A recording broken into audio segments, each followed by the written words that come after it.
বৰ্তাৰ আপুনি প্ৰিয় ভকত বা বন্ধুৱে হয় ভাল লাগিলে আমি তেখেতে কৈছে দলনি সামগ্ৰী বেচাজেপা থ্ৰুৱেদি চিনাকি হৈছিলে আৰু এনেধৰণে কালক্ৰমত সম্বন্ধটো আগবাঢ়ি গ'ল আৰু আজি আমি এতিয়া বৰদেউতাক সকামলৈ নিমন্ত্ৰণ দিবলৈ আহিছোঁ আৰু তেখেতে জোৰ কৰি একাপ আমাক চাহ খুৱাবলৈ কৈছে আমাৰো মনটো ভাল লাগিছে আৰু বৰ্তাহঁতে তাৰ পিছৰ পৰা পুৰা নাম চাম গাই ঘূৰি ফুৰা ধুনীয়া তেখেতসকলো আহে ভকতি দ্বাৰো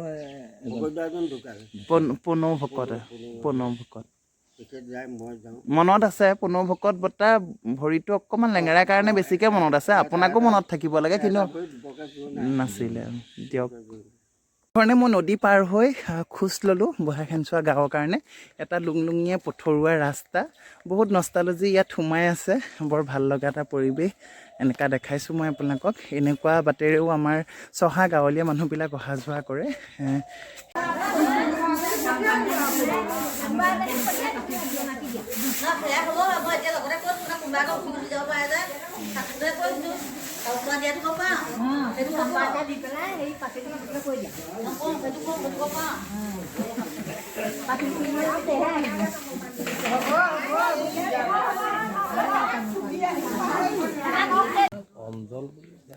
অঞ্জল গায়ন গাওঁ এতিয়া শেষ হ'ব নেকি এতিয়া মাথাউৰিটো উঠাও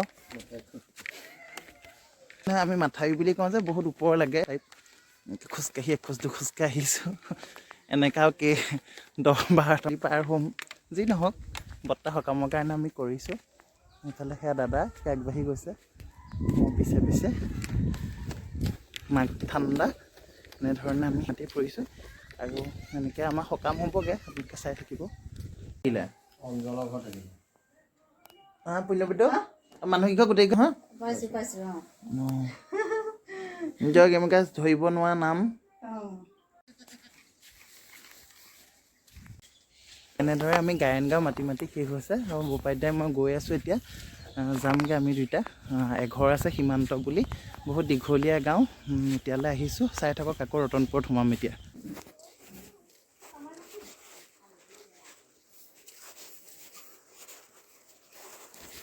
এইটো এটা ধুনীয়া পদূলি ৰতনপুৰৰ তিলক বুলি কয় মই আহিলোঁ মাথাউৰিটোলৈ এনেধৰণে উঠি যাব লাগে দুই কাষে শাৰী শাৰী বনৰীয়া কুকুৰাৰ ফুল বৰ ভাল লাগে পৰিৱেশটো দুখৰ মাজতে কিছুমান সুখ বিচাৰি পাইছোঁ এইখন মোৰ সৌভাগ্য বুলিয়ে কৈছোঁ বৰদেউতাৰ সকামত মই এনেদৰে মানুহ মাতিবলৈ আহিব পাৰিছোঁ এয়া মাথাউৰিত উঠিলোহি সেইটো ঘৰ চাই থাকক আপোনালোকক দেখাম এনেধৰণে মই এতিয়া মোৰ দেউতাৰ বায়েকৰ ঘৰলৈ আহি আছোঁ ৰতনপুৰত মই গৈ পামগৈ আপোনালোকক দেখাম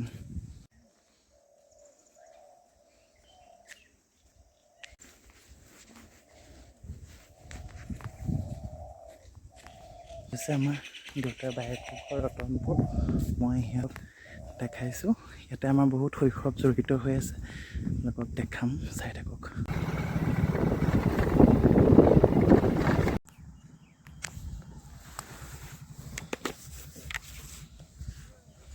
এতিয়া আহি মুদৈ বিললৈ আহিছোঁ এতিয়া এখন কাঠৰ ভগা দলং পাইছোঁ বনাই আছে কাষতে পকা কনষ্ট্ৰাকশ্যন চলি আছে হ'বগৈ দলংখন আপোনালোকক দেখাইছোঁ এনেধৰণে আমি মুদৈ বিলৰ পৰা কুঁহিয়াবাৰীলৈ যাম ইতিমধ্যে মাজুলী গোটেই কভাৰ কৰিবলৈ চেষ্টা কৰিছোঁ মই এতিয়া এই দলংখনেদি এখোজ দুখোজকৈ আহিছোঁ ভয়ো লাগে আপোনালোকক দেখাই আছোঁ চাই থাকক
বিচাৰি গৈছোঁ মানুহটো ফটো একপি মাৰিবলৈ সেইবোৰ যি কৰিম ফটো কৰ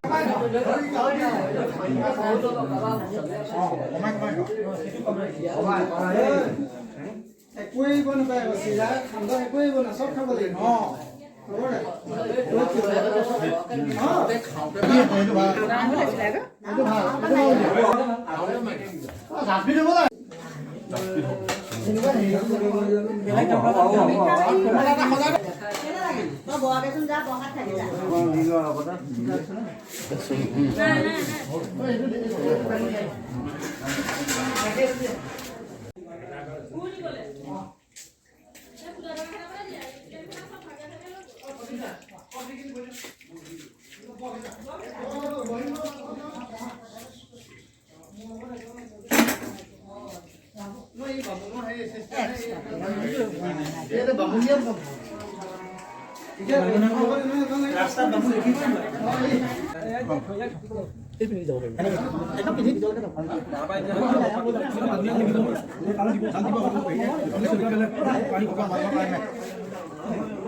তোমাৰ দেৰি হ'ল যে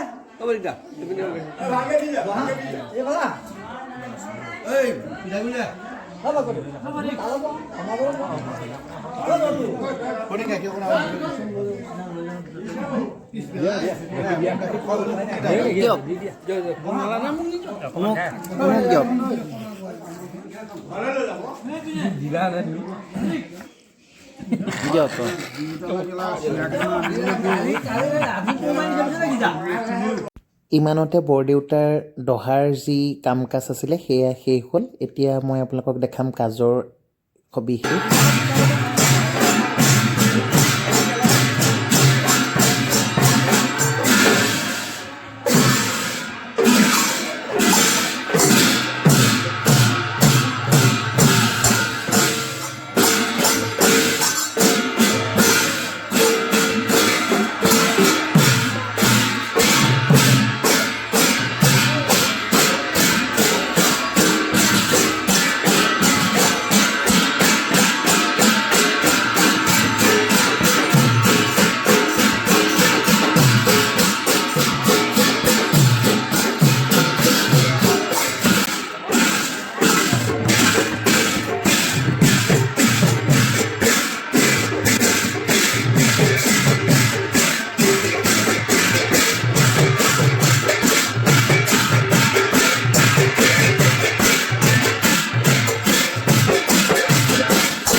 গৰম গাখীৰ এই দুজনে খাই আছে মৃদুলা ভাল ন গাখীৰ বঢ়িয়া ইহঁতে খাইছে আৰু এটা বুবু আহিলে অঁ আমাৰ দেউতা গুড় নাই গুড়ৰ কথা কৈ আছে অঁ ঠিক আছে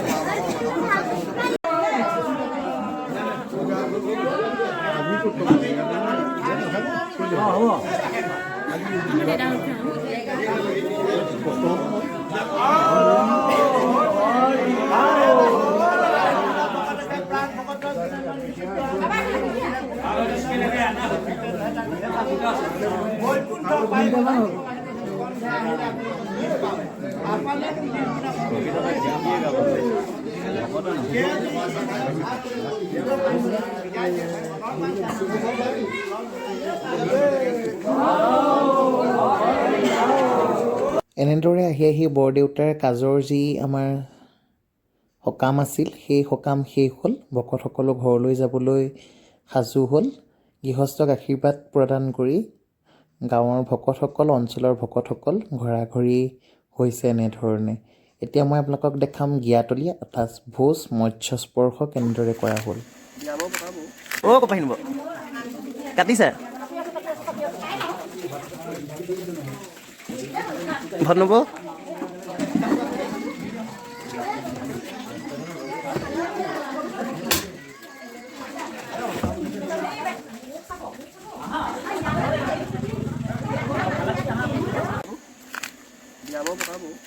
এটা মৰিগাঁৱত কৰি আছে, এটা মৰিয়নিত কয়।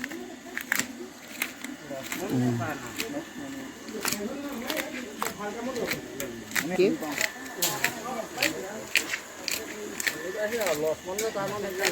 ভাগিনে মাছ ৰখি আছে, মই চাই আছোঁ।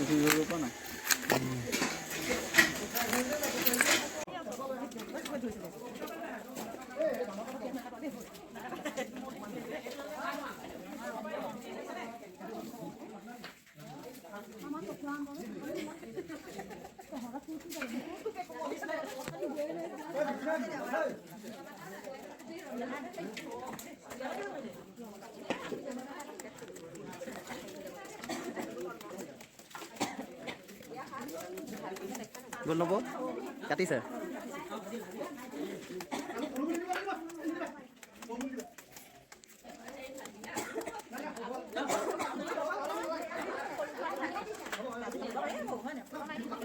এনেদৰে বৰদেউতাৰ শ্ৰাদ্ধৰ যি মৎস্যস্পৰ্শ বা ভোজ সেয়া হৈ আছে।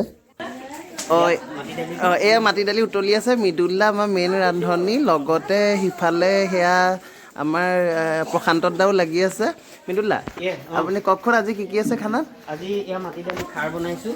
অঁ তাৰপিছত মাছটো বনাম মগজ আৰু বিলাহী। অঁ ইয়াত চিম্পুল দাইলটো বনাই থকা হৈছে। অঁ ভাতটো ৰেডি কৰিবলৈ লৈ আছোঁ আৰু এয়া মাছটো ফ্ৰাই হৈ আছে। মাছ ফ্ৰাই হৈ আছে ইমানেই আৰু মুড়ি গণ্ডাটো বনাব আছে। অঁ ইয়াৰ ৰাইজসকলে পাচলি কাটি আছে। আৰু মানে কি হয়, মৃদুলাই বৰ ধুনীয়াকৈ আমাৰ গাঁৱৰ খানাবিলাকত তেখেতে আগভাগ লয়। পুৰোহিত হিচাপে এটা ভাল তেখেতৰ নাম আছে। আজি খানাটো আমাৰ ভাল হ'ব বুলি আশা কৰিছোঁ আৰু ৰাইজে খাই কেনেকুৱা পায় মই সেইটোও জনাম। আপোনালোকক দেখাই আছোঁ। মৃদুলাই বৰ কষ্টৰে লাগি আছে, লগত আমাৰ এইফালে প্ৰশান্তত দাও আছে। আপোনালোকক দেখাম আৰু খানা খাই কোনে কেনেকুৱা পায় মই সেইটো জনাম। সেইটো পাৰি আৰু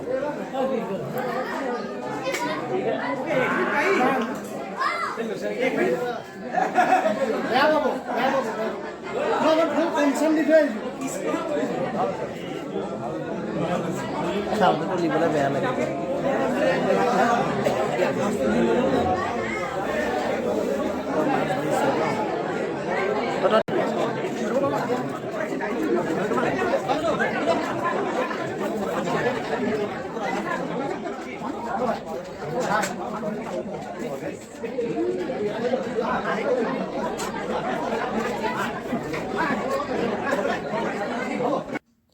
এনেদৰে পৰ্যায়ক্ৰমে যি আমাৰ ভোজৰ আয়োজন কৰা হৈছিলে, গৃহস্থৰ লগতে যি আমন্ত্ৰিত আমাৰ ভকত বৈষ্ণৱ আছিল, ওচৰৰ গাঁৱৰ চুবুৰীৰ সকলোবিলাক ইয়াতে নিমন্ত্ৰণ ৰক্ষা কৰি উপস্থিত হ'ল। আৰু এটা সময়ত আমাৰ ভোজো আমাৰ মৰমৰ মৃদুলদা, প্ৰশান্তত দাই বনাই হোৱাই উঠালে আৰু সেই হিচাপে সকলোকে খাদ্য ভোজৰ ভাত মাছ সকলো ভাজি বিলাই এটা সময়ত আমিও এনেধৰণে ৰৈ পৰিলোঁ। এয়া বাবাদা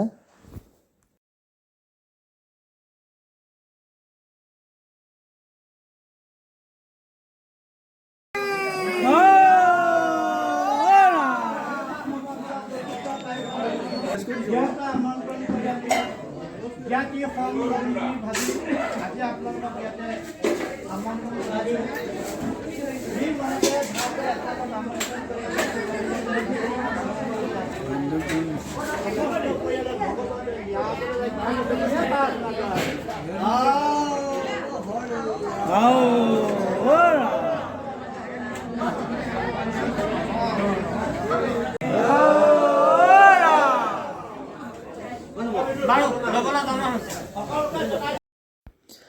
এনেদৰে ভোজৰ শেষত পুৰুষৰ পৰা আৰম্ভ কৰি মহিলালৈকে সকলোৱে বৰ সুকলমে খাদ্য গ্ৰহণ কৰিলে আৰু বৰ সুকলমেৰে বৰ্তাৰ মৎস্য স্পৰ্শ অনুষ্ঠান সমাপ্ত হ'ল।